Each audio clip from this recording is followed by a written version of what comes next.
आपण आता पुढच्या घटकाला सुरुवात करूया. तत्पूर्वी आज झालेल्या स्टडी मटेरियलचा अभ्यास आपल्यापैकी 7 जणांनी केलाय. तर आपणास विनंती आहे, आपण टोटल जवळपास 17 जण आहोत, त्यापैकी फक्त 7 जणांनी केलाय. उर्वरित जणांनी करावा अशी आपणास विनंती. त्याचबरोबर टेस्टमध्ये सोडवणारे जे आहेत कालच्या घटकावर आधारित, तर ती टेस्ट सोडवली आहे 3, 4, 5, 7 जणांनी. तर त्या सर्वांनीच सोडवावी अशी आपणास विनंती. आणि आजचे वैशिष्ट्य म्हणजे आजची टेस्ट मध्ये 3 जणांनी 95 मार्क मिळवले. त्यामध्ये मनीषाताई गुगे, गणेश सर आणि सुभद्रा अशोक डोके सर या ठिकाणी या तिघांनी 95 मार्क मिळवलेत. परंतु त्यांचा जो स्पीड आहे त्यामध्ये 1 नंबरला आहेत 7.1 नी मनीषाताई, 2 नंबरला आहेत गणेश सर 8.10 नी, आणि डोके सरांचा 6.34 हा सर्वात कमी कालावधीत सोडवलेला पेपर आहे. त्यानंतर 2 नंबरला मनीषाताई येतं आणि 3 नंबरला गणेश सर येतं. तर या तिघांचंही खूप खूप अभिनंदन. आणि असंच कमी कालावधीत पेपर सोडवण्याचा आपण प्रयत्न केला त्याबद्दल आपले अभिनंदन. आणि असंच करत राहा यासाठी आपल्याला शुभेच्छा. आपण पुढे जाऊया. बाकी उर्वरित जणांनी देखील सोडवावं अशी आपणास विनंती. आजच्या घटकाला आपण सुरुवात करूया. आज आपण आता पुढचा घटक घेतोय, ज्या घटकामध्ये बालमानसशास्त्राविषयी आपल्याला मुद्दे दिले जातील किंवा आपण त्याबाबतची माहिती घेऊया. मी स्क्रीन शेअर करतो. साधारण 1 मिनिट.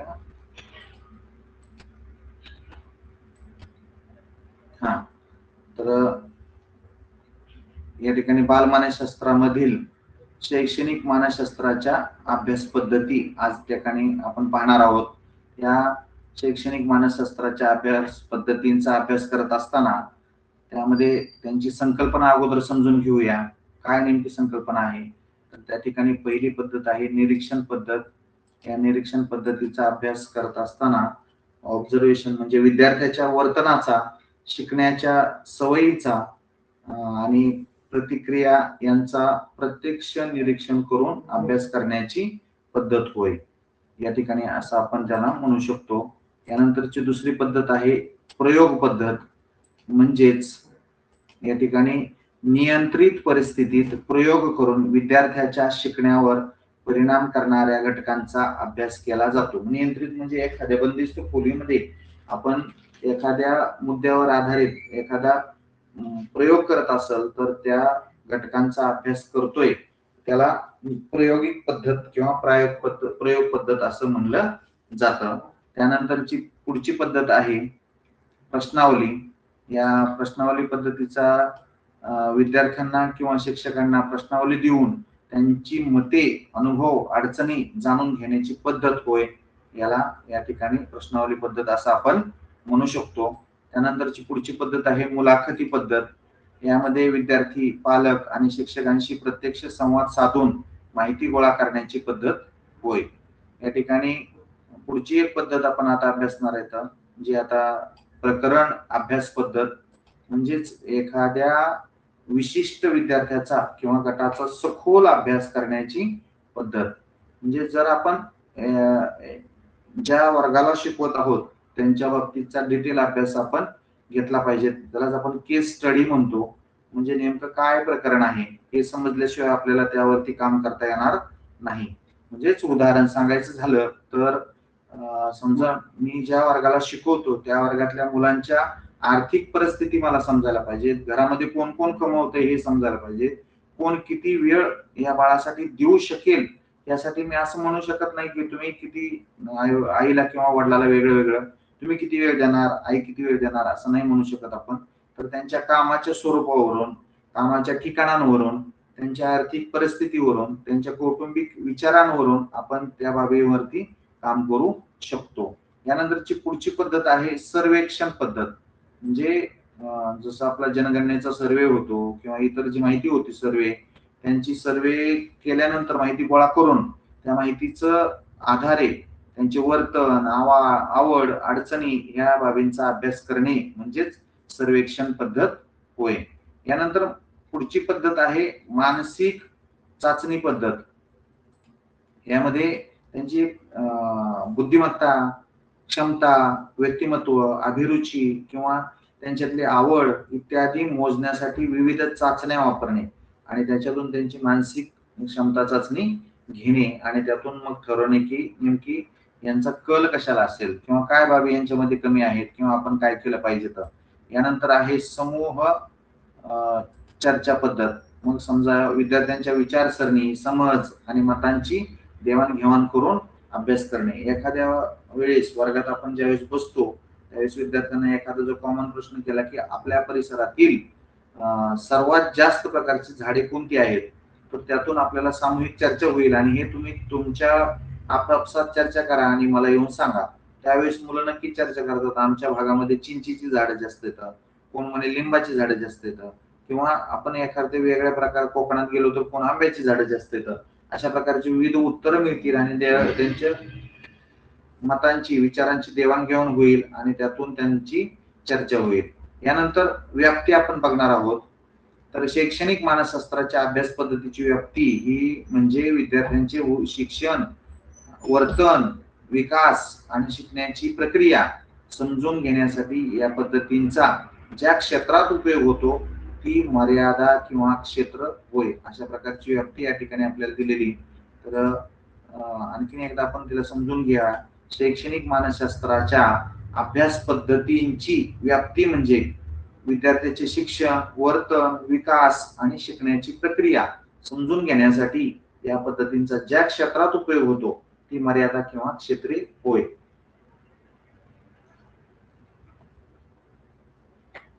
आता व्याप्तीमध्ये साधारण मुद्दे काय काय येऊ शकतात, तर त्या मुद्द्यांचा आपण थोडक्यात आढावा घेऊया.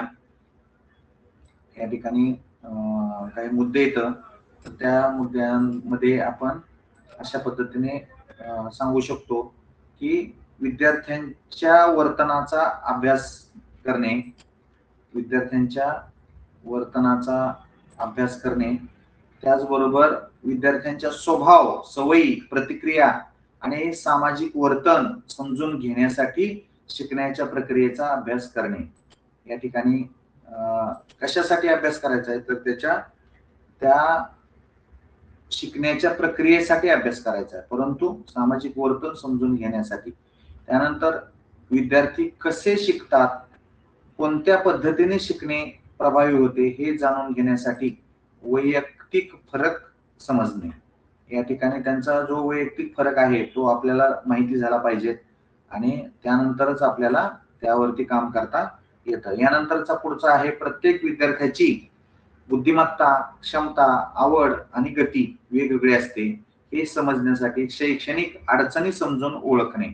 अशा पद्धतीने या बाबींचा आपण अभ्यास करू शकतो. त्याचबरोबर पुढचा मुद्दा आहे विद्यार्थ्यांना येणाऱ्या शैक्षणिक आणि मानसिक अडचणी शोधण्यासाठी योग्य अध्यापन पद्धती निवडणे.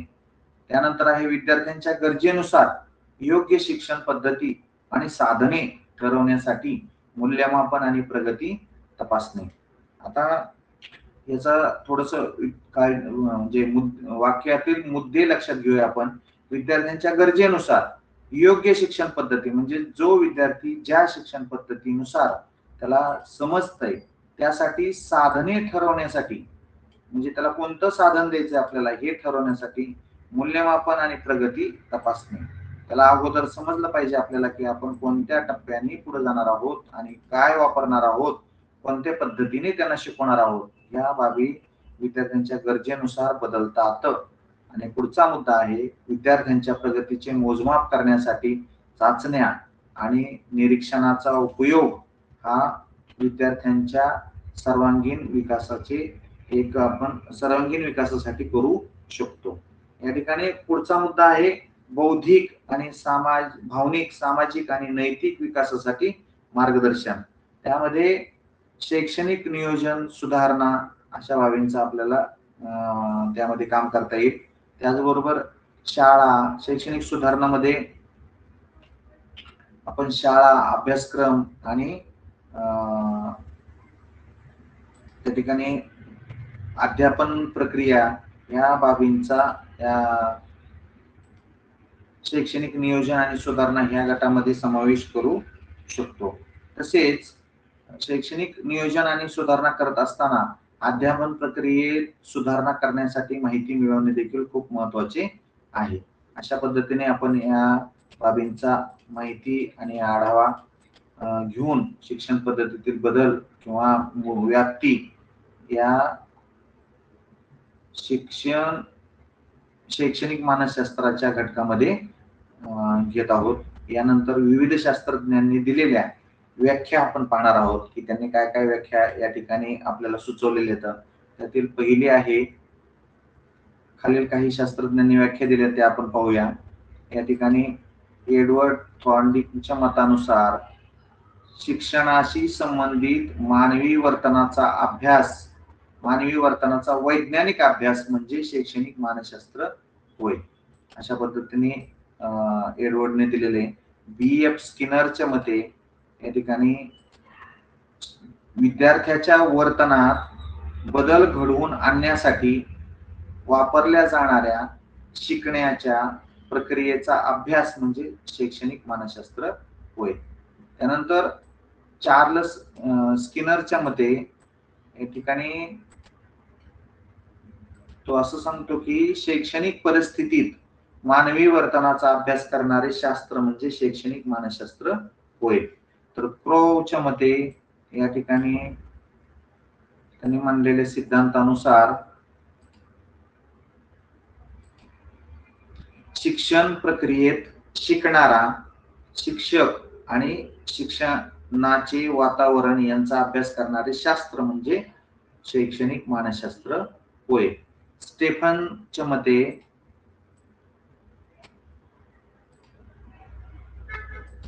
इथे त्या शास्त्रज्ञाची मत येतं विद्यार्थ्यांच्या शिकण्याच्या प्रक्रियेचा आणि त्या प्रक्रियेवर परिणाम करणाऱ्या घटकांचा अभ्यास म्हणजे शैक्षणिक मानसशास्त्र होय. आणि एलिस प्रोच्या मते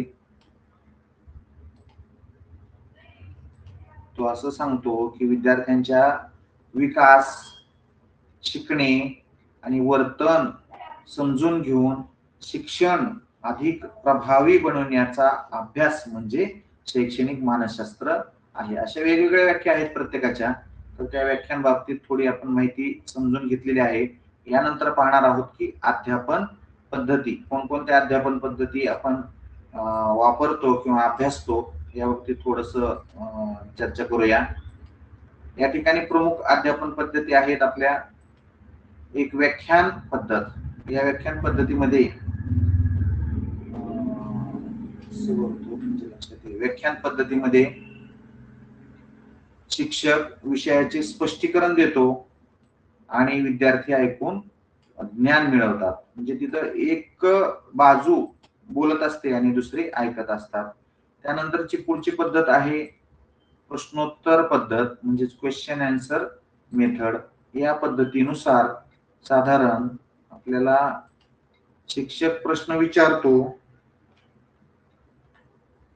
आणि विद्यार्थ्याकडून उत्तरे घेतो. यामुळे विद्यार्थ्यांचा सहभाग वाढतो. यानंतरची पुढची पद्धत आहे चर्चा पद्धत.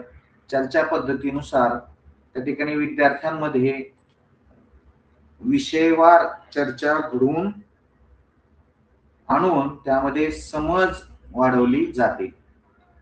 अशा पद्धतीने चर्चा पद्धत आहे, डिस्कशन मेथड म्हणतो आपण त्याला. यानंतर प्रात्यक्षिक पद्धत. या प्रात्यक्षिक पद्धतीमध्ये शिक्षक प्रत्यक्ष प्रयोग करून दाखवतो आणि विद्यार्थी ते पाहून शिकतात. विज्ञान आणि कौशल्य विषयात ही पद्धत जास्त उपयोगी ठरते. यानंतरची पुढची पद्धत आहे प्रकल्प पद्धत.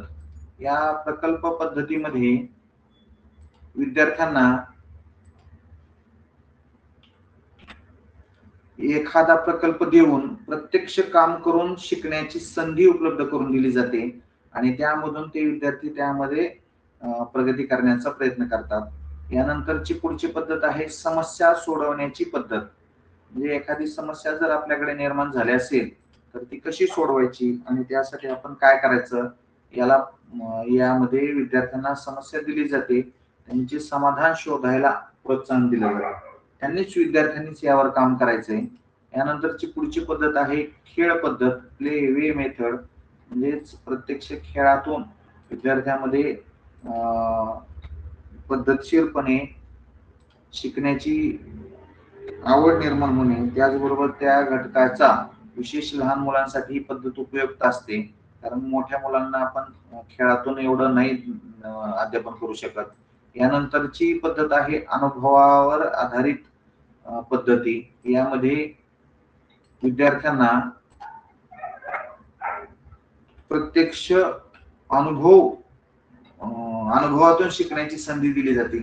आता एखादी वस्तू गरम आहे हे आपण सांगणं आणि त्याला त्या वस्तूचा चटका लागून देण्याचा प्रयत्न करणं, मग ते विद्यार्थी त्या गरम वस्तूकडे कधीही जाणार नाही. म्हणजे अनुभवावर आधारित ही पद्धत आहे. ती उदाहरण आपण करणार नाही, परंतु एक सांगितलं मी आपल्याला. आणि यानंतरची पद्धत आहे गटकार्य. गटकार्य पद्धतीमध्ये विद्यार्थ्यांना गटामध्ये बसवून त्यांना गटकार्य दिलं जातं आणि त्यांना ती पद्धत शिकवली जाते. यानंतरची आहे कथन पद्धत. कथन पद्धतीमध्ये गोष्टींच्या माध्यमातून विषय समजून दिला जातो अगोदर आणि सांगितला जातो आणि विशेषतः प्राथमिक वर्गासाठी प्रभावी अध्यापन पद्धत होऊ शकते आहे असं आपण या ठिकाणी म्हणतात. यानंतरची पुढची पद्धत आहे अध्यापन पद्धती. या अध्यापन पद्धतीमध्ये टीचिंग मेथड्स मध्ये साधारण आता आपण वरच्या पाहिल्या तर त्यानंतर या अध्यापन पद्धतीमध्ये खालील बाबींचा थोडक्यात एक माहिती घेऊया की नेमक्या कोणत्या अध्यापन पद्धती आहेत. अध्यापन पद्धती म्हणजे शिक्षकाने विद्यार्थ्यांना ज्ञान समजावून देण्यासाठी किंवा सांगण्यासाठी शिकण्याची प्रक्रिया प्रभावी करण्यासाठी वापरल्या जाणाऱ्या पद्धती कोणत्या. तर साधारण प्रमुख पद्धतीमध्ये या पद्धती जास्त वापरल्या जातात. तर त्या कोणत्या खालील प्रमाणे एक व्याख्यान पद्धत, म्हणजे त्याला आपण लेक्चर मेथड म्हणतो. जसं की शिक्षक केंद्रित अध्यापन पद्धती असं आपण म्हणू शकतो, कारण शिक्षक बोलतील, व्याख्यान देतील, ते विद्यार्थ्यांनी ऐकावं. आणि ही पद्धत विद्यार्थ्यांना ऐकून ज्ञान मिळवतात. ही फक्त मोठ्या वर्गासाठी उपयुक्त आहे, लहान वर्गासाठी उपयुक्त नाही. त्यानंतरची पुढची पद्धत आहे प्रश्नोत्तर पद्धत. या पद्धतीमध्ये क्वेश्चन आन्सर मेथड नुसार शिक्षक प्रश्न विचारतात आणि विद्यार्थी त्यावर उत्तरे देतात आणि यामुळे विद्यार्थ्यांचा सहभाग वाढतो. यानंतर आहे चर्चा पद्धती. या चर्चा पद्धतीमध्ये विद्यार्थ्यांमध्ये एखाद्या विषयावर चर्चा घडवून आणून त्या बाबींची त्यांना समज दिली जाते, त्याला चर्चा पद्धत म्हणतात. यानंतर आहे प्रात्यक्षिक पद्धती. प्रात्यक्षिक पद्धतीमध्ये प्रत्यक्ष ती काम करण्याची संधी त्या विद्यार्थ्यांना उपलब्ध करून देण्याच्या पद्धतीला म्हणू शकतो. विज्ञान आणि कौशल्य या विषयात उपयुक्त पडते. प्रकल्प पद्धत, त्या ठिकाणी त्या पद्धती विद्यार्थ्यांना देऊन प्रकल्प विद्यार्थ्यांना पूर्ण करून घेतले जातात. खेळ पद्धत आणि खेळाच्या माध्यम अशा या पद्धती वापरत असताना हे वरती दिलेल्याच पद्धती आहेत आपल्या, परंतु समस्या सोडवण्याची पद्धत आता हेडिंग घेऊया आपण फक्त ज्या ज्या झाल्यात त्या. नंतर खेळ पद्धत, नंतर अनुभवावर आधारित पद्धत, त्यानंतर आहे गटकार्य पद्धत,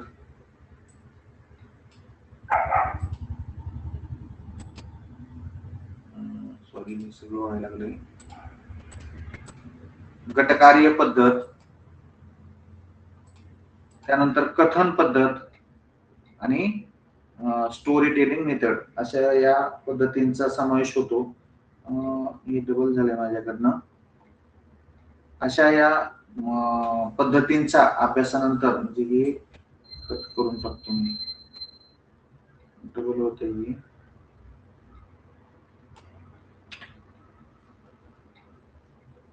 पद्धतींचा अभ्यास केल्यानंतर आपण काही प्रश्नांचा सराव करून घेऊया.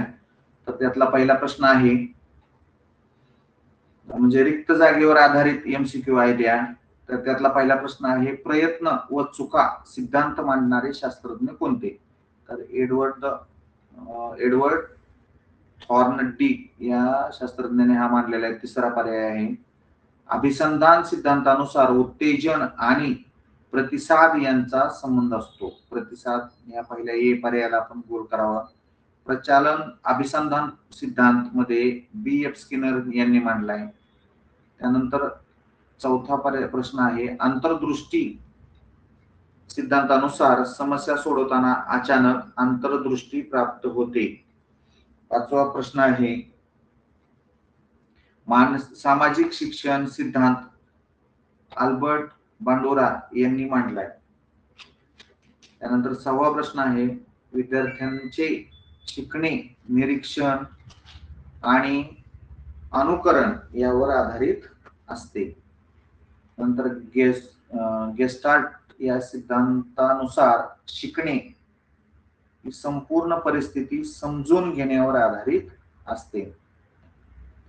यानंतर रचनावाद सिद्धांत या सिद्धांतानुसार जीन पियाजे यांच्या विचारांवर आधारित आहे. प्रामुख्याने जीन पियाजेच्या विचारांवरती रचनावाद हा सिद्धांत अवलंबून आहे. यानंतर एक वेगळे प्रश्न घेऊया आपण थोडेसे, म्हणजे जे आपल्याला उपयुक्त ठरतील. आता विधान आणि ह्यावर आधारित इथं पर्याय लिहूया. वरती ठेवलेले आहेत पर्याय सगळे, परंतु खाली ठेवू आपण त्याला.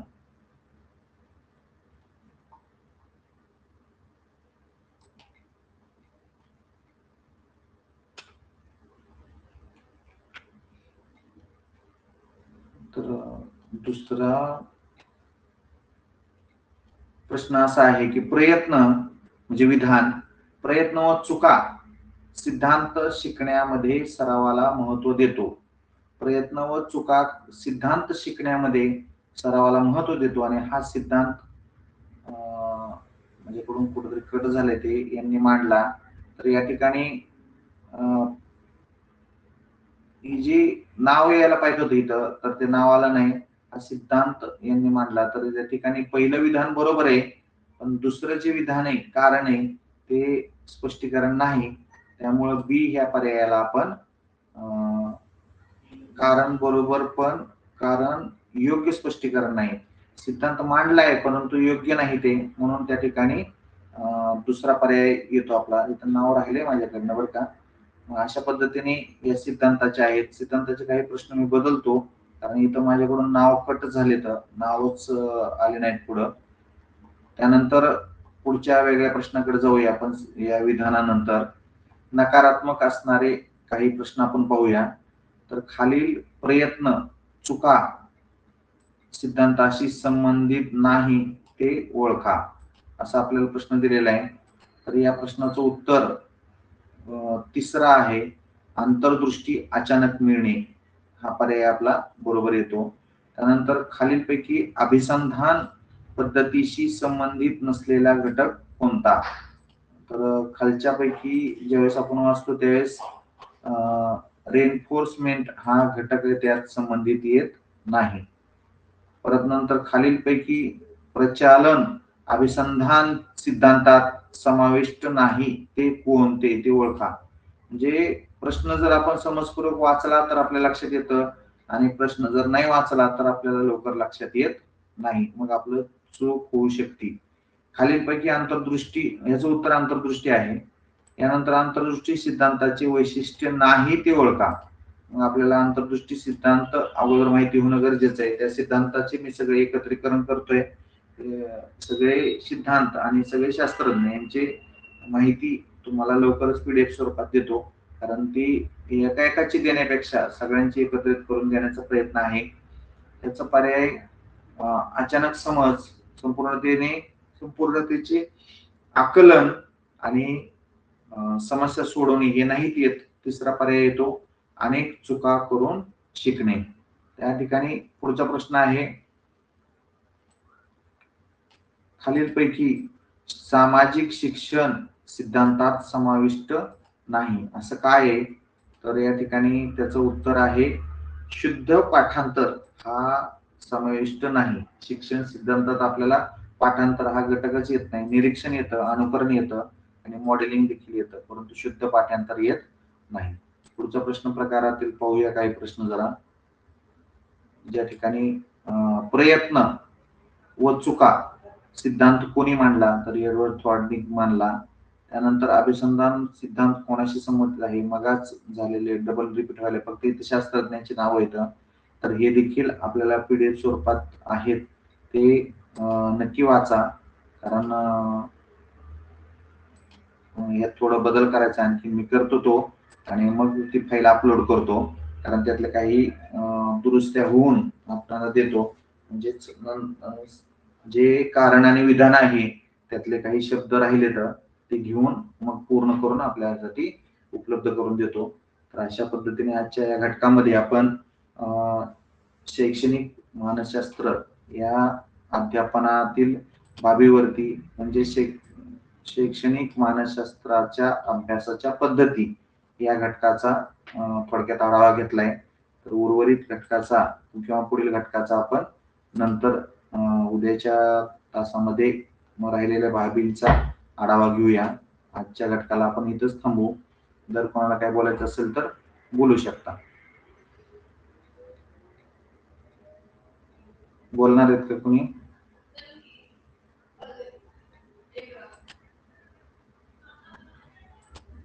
आपली एकंदरीत उपस्थितीबद्दल थोडंसं ही सांगतो की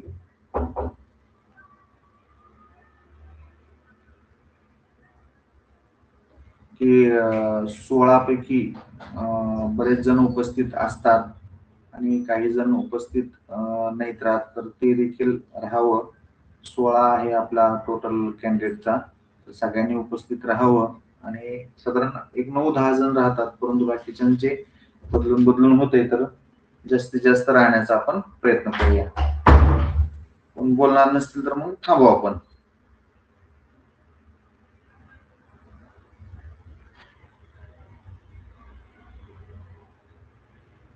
काल कोणत्या मॅडमला आपण माईक बद्दल बोललो होतो, तर त्यांनी माईक ऑन करून बोला एकदा, म्हणजे येते का नाही ते कळेल. खाली माईक सारखं चिन्ह आहे पहा. बहुतेक लोखंडे मॅडमला का काहीतरी सांगितलं होतं वाटतं. बोला गणेश सर, माईक ऑन केला, बोला की सर. शास्त्रज्ञ किंवा संशोधक त्यांनी मांडलेले हे सिद्धांत लक्षातच राहत नाहीत. हा, तेच मग म्हणलं की मी तुम्हाला, त्यांचं एकत्रीकरण करतोय मी. त्याचं एकत्रीकरण झालं की ती सेपरेट पीडीएफ देतो. इथं नाही अभ्यासाला ठेवत, तुम्हाला वैयक्तिक म्हणजे आपल्या ग्रुपला टाकतो. ते डाउनलोड करून तुमच्या ह्याच्यानुसार फरक लक्षात येईल तुमच्या, की दोन्ही शास्त्रज्ञांमधला काय फरक आहे आणि त्यांचे संशोधन कोणते, सिद्धांत कोणते. कारण यावरचे 5 ते 10 प्रश्न आपल्याला येतात मार्क. बरोबर आहे सर. सगळ्या शास्त्रज्ञांचं एका ठिकाणी करतोय. कारण कसं होतंय की 2-2, 4-4 शास्त्रज्ञ दिले तर ते दुसरे 2 परत आणखी नवीन आलेले असतात. मग दोन्ही मधला बरोबर आहे संशोधक. हा, एका ठिकाणी थोडा वेळ लागेल, परंतु एका ठिकाणी सगळेच मिळतील ते आपल्याला. हो सर, हो सर. हा, ठीक आहे सर. आणि हे बालमानसशास्त्र सगळे शास्त्रज्ञावरच जवळपास येते, बालक आणि शास्त्रज्ञ. अगोदर आपल्याला वाटत होतं अध्यापन पद्धती आणि आपल्या शिक्षण प्रवाहाबद्दल येईल, पण बालमानस पासून प्रत्येक टप्प्याला वेगवेगळे शास्त्रज्ञ येता येतं. त्यांचे सिद्धांत वेगळे आणि त्यांचे विचार वेगळे आणि त्यांची व्याख्या वेगळ्या. आणि बोला की काय म्हणता, आवाज नाही आला तुमचा. नाव पण वेगळीच आहे ते सर, पाश्चिमात्य शास्त्रज्ञ आहेत, त्यामुळे लक्षात राहत नाही. तिकडचेच आपण स्वीकारलाय ना अभ्यास सगळा, आपल्याकडचं कुठं नाहीच ना आपल्या अभ्यासक्रमात, थोडेफारच आहेत आपल्याकडचे. हो हो हो हो. नक्कीच, आणि ते ठेवावं लागेल आपल्याला, म्हणजे कारण त्याशिवाय ते फिक्स मार्क घ्यायचे. जे फिक्स मार्क आहे ते आपण घेतले तर आपण लवकरच 90+ ला आरामात राहतो. म्हणून त्या जे मिळणारे मार्क आहे हातचा मार्क आहेत, कारण त्याची एकदा थिअरी कळाली आपल्याला, सिद्धांत कळाले की ती मार्क जात नाहीत कधीच आपले. चालते, नक्कीच नक्कीच त्याचं देतो मी तुम्हाला, काय काळजी करू नका त्याची. धन्यवाद. अजून बोलणार आहेत का कोणी?